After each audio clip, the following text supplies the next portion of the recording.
Hi guys, welcome to today's tutorial. Welcome to AllCBTs. Today we'll be looking at 6 likely mathematics questions for our forthcoming exams.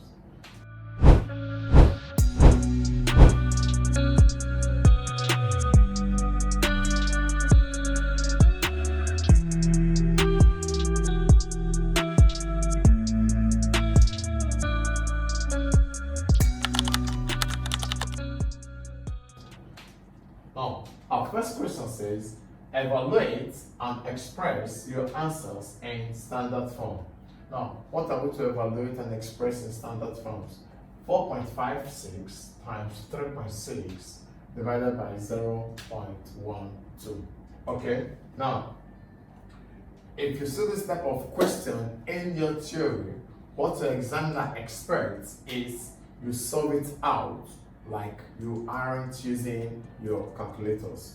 But the error most students make is that they just punch on their calculators and write their answers directly. Okay, let's try to sort that out. Now, if we have 4.56, now this is already in standard form. So this becomes 4.56 times 10 raised to power 0. Okay, since we aren't moving our points anyway. And for the next one, 3.6, already in standard form, becomes 3.6 times 10 raised to power 0. And for our denominator, 0.12, that becomes 1.2 times 10 raised to power minus 1. Now, this is because we are moving it backward once. Now, let's apply. Now we have 4.56 times 3.6. Alright? Now, if we do this, what does this give us? Now, 4.56 times 3.6 gives us 16.416. Now, because these two are times 10 raised to power 0, that still remains times 10 raised to power 0. But this is not in standard form. Now, rewriting this in standard form, we have it as 1.6416 times 10 raised to power 1. That is rewriting this in standard form. Now, divide this by our denominator, 1.2 times 10 raised to power minus 1. Now, we know in our law of indices, when we have division for our basis, it becomes subtraction. So we can write this to become 1.6412 divided by 1.2 times 10 raised to power 1 minus, because of this division, minus 1. Okay, so now 1.6412 divided by 1.2 gives us a 1.3677, all right, times 10 raised to power 1 minus times minus gives us plus 1 plus 1 gives us 2.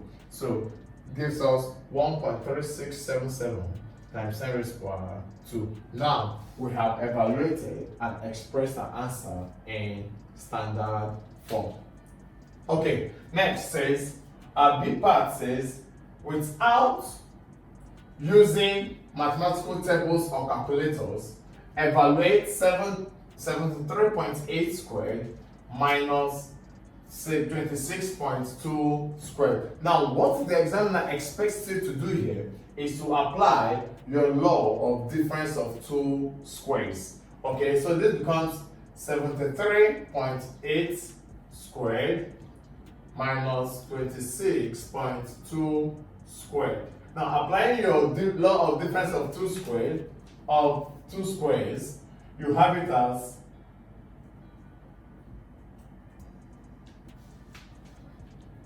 73.8 minus 26.2, all right, and 73.8 plus 26.2. Okay, so 73.8 minus 73.8 minus 26.2 gives Get the cheapest science materials from allschoollabs.com. us 47.6.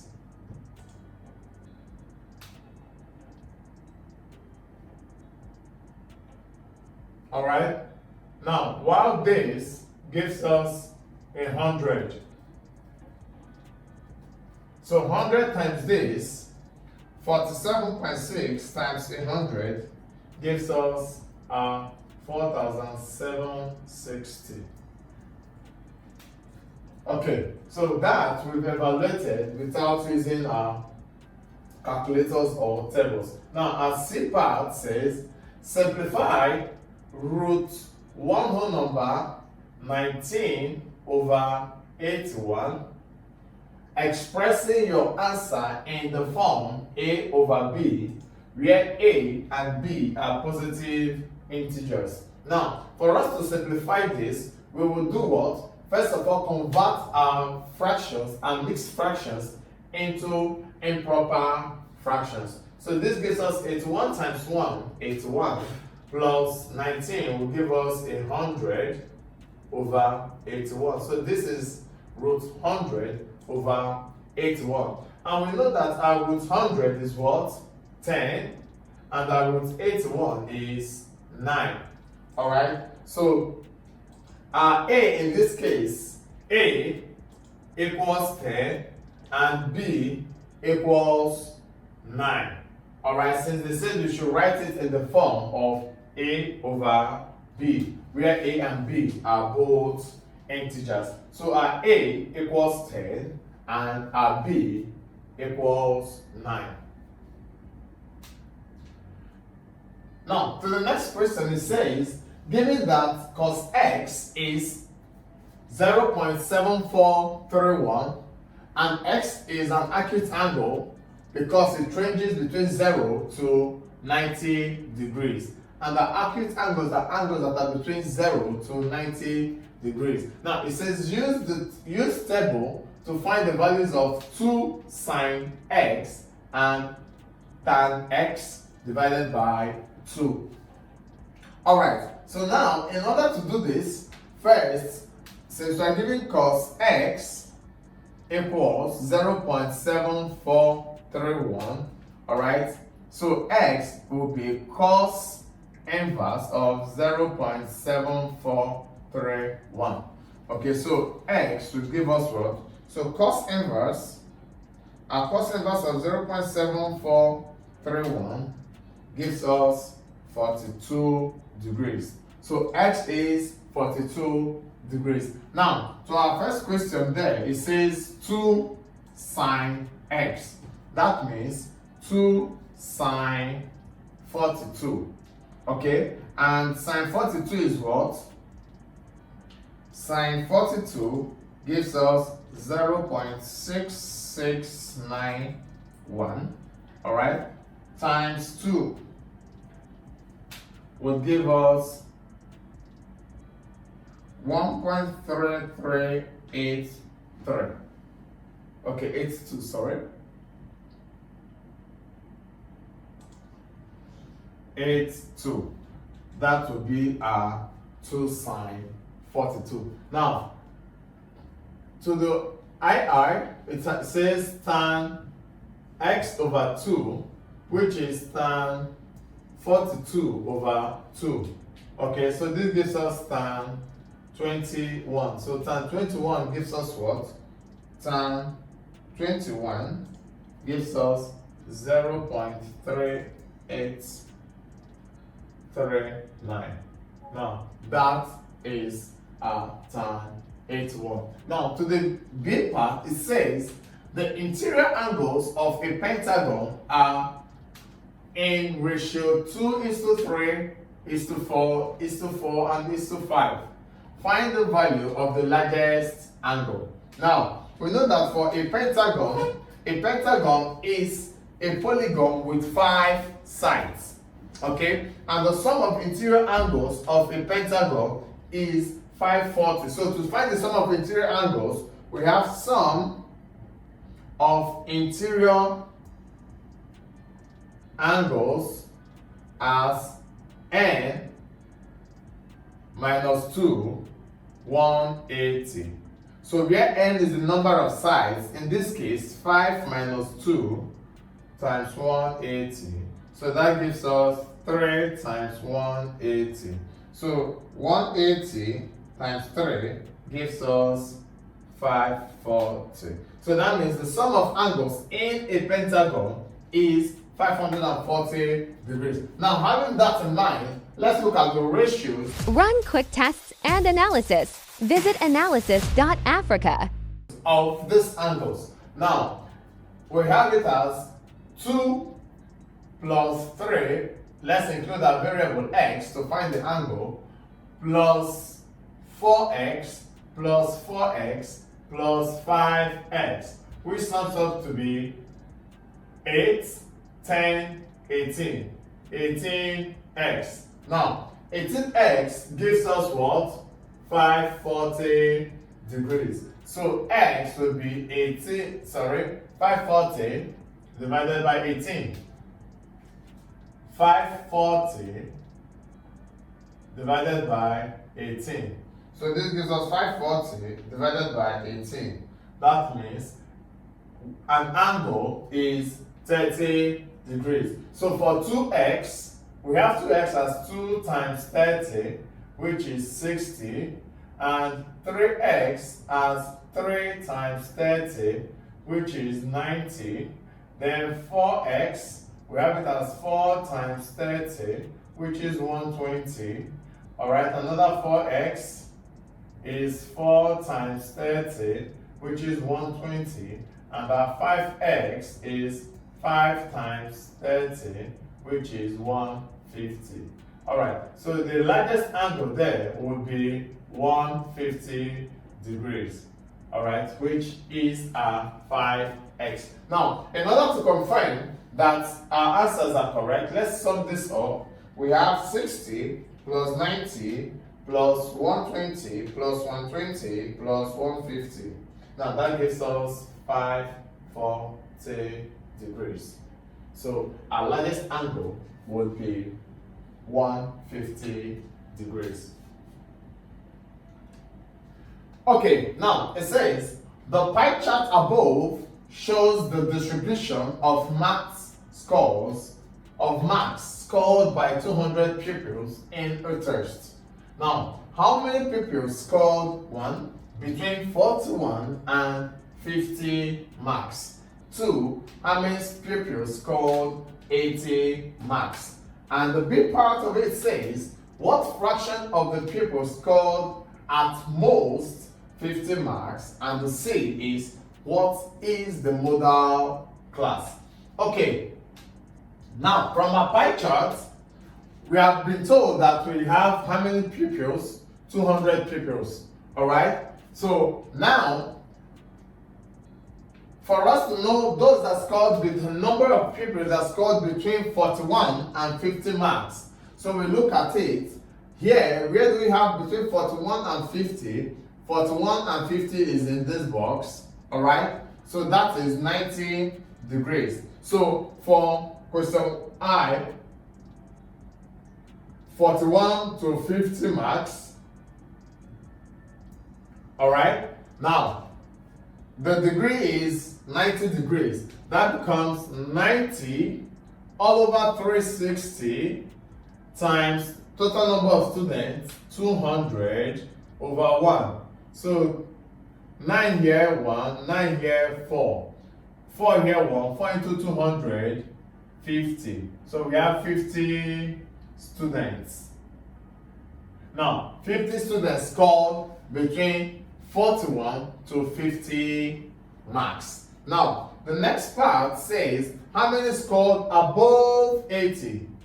Now, above 80 means 81 to 100. Alright? Above 80 means 81 to 100, and we have 81 to 90 here. Alright? 81 to 90, this is 71 to 80, 61 to 70, 50 to 60, all right? So, and this is 18 degrees. Above 80 is 18 degrees over 360 times 200 students over 1. Okay? So this here cancels this. 18 here 1, 18 here 2. 2 here 1, 2 here 10. So this gives us 10 students or pupils. Alright? Okay, next it says, what fraction of the pupils scored at most 50 marks? Now, when we talk of at most 50 marks, we are looking at the number of students that their highest scores was 50 marks. Now, it can be 50 and below, but not above 50. At most, the at most we are looking at here, for this particular reason, at most means the highest you are getting is 50 marks. You can get below 50, but not above 50. Okay, so let's look at the fraction of those that scored at most 50 marks. Okay, at most 50 marks are B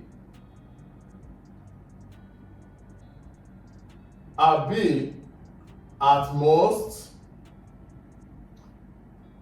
50. All right, now we are adding the population of these, all right, 31 to 40, that is 54 plus 41 to plus 90 all over 360 times 100 over 1. I'm sorry, 200 over 1. Okay, now at most we have the population of those that scored 31 to 40 and 41 to 50. Okay, so having that, here we have our population to be 54 plus 90 gives us a 144 over 360 times 200 over 1. Alright, this cancels this. 2 here. Okay, let's use 12. 12 here, 3. 12 here, 12. 3 here, 1. 3 here, 4. So 4 times 20 gives us 80 students. So 80 students scored at most 50 marks. Alright, now to the C part, it says, what is the modal class? Now, when we talk about the modal class is simply the class with the highest frequency. Now, in this case, the class with the highest degree. Okay, the class with the highest degree shows the modal class. When we talk about the mean, we look at the summation of our number divided by the total number of students. Now, in this case, EFX over EF. Alright, now, when we talk about median, we look at the class, the middle class. But since we asked for the modal class, and our modal class would be, modal class would be 51 to 60. Why? They have 108 degrees, and that is the highest degree in our pie chart. So our modal class would be 51 to 60. Hi, I'm sure you enjoyed the video you just watched. To see more content as that, preparing you for your upcoming exam, make sure to smash the subscribe button and turn on notification. Also, remember that you can use the comment section to send us your questions or your inquiries, and we are happy to take them. I'll see you in the next video. Bye.